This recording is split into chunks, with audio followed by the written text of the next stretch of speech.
in giving the instructions of building the Mishkan, there are three kelim, three vessels in which the Torah requires that upon the construction of the vessel, there is a golden crown put.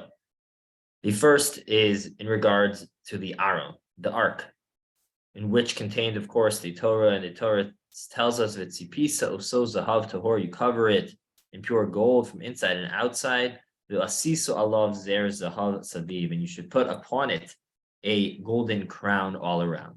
Similarly, by the Mizbeach HaZahav, the golden altar which they would offer the incense upon, the Torah again says, V'tzipiso Oso Zahav Tahor, you should cover it in gold, and then the Asisalo Zer Zahav Saviv, and you should again make a golden crown.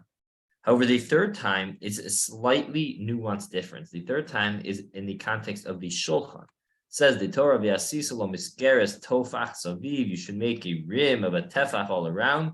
The asisa zer zahav lemiskarto saviv, and you should make it a gold crown all around lemiskarto, for a rim, for a fence.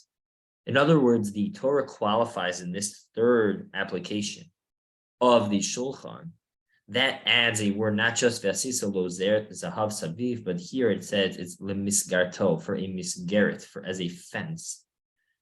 And what's interesting is that the other times it doesn't say that.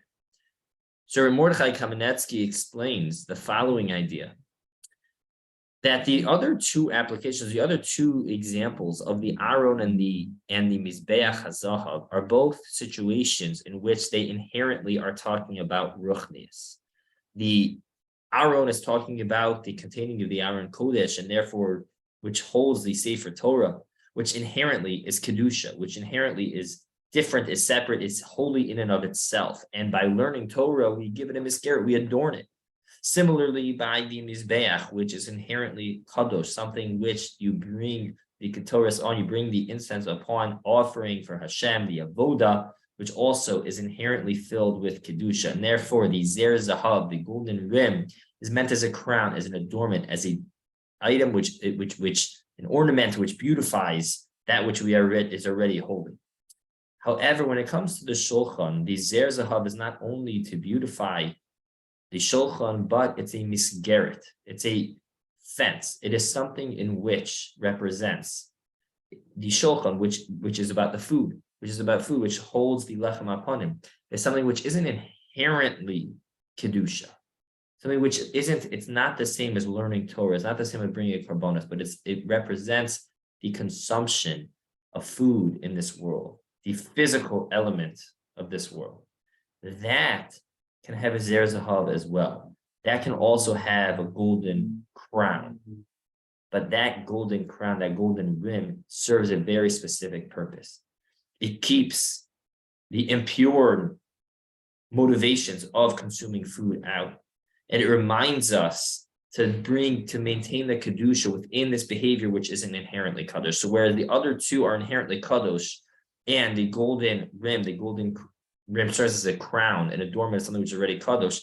Here, it serves as the additional element, the additional misgeret, to make sure not only to adorn it, but to maintain the kedusha within it, to have the proper motivation, the proper engagement in the worldly pleasures, making sure that we infuse those through that misgeret, through that golden rim, that golden crown, to make that golden rim into a golden crown as something which becomes a davar shebikdusha.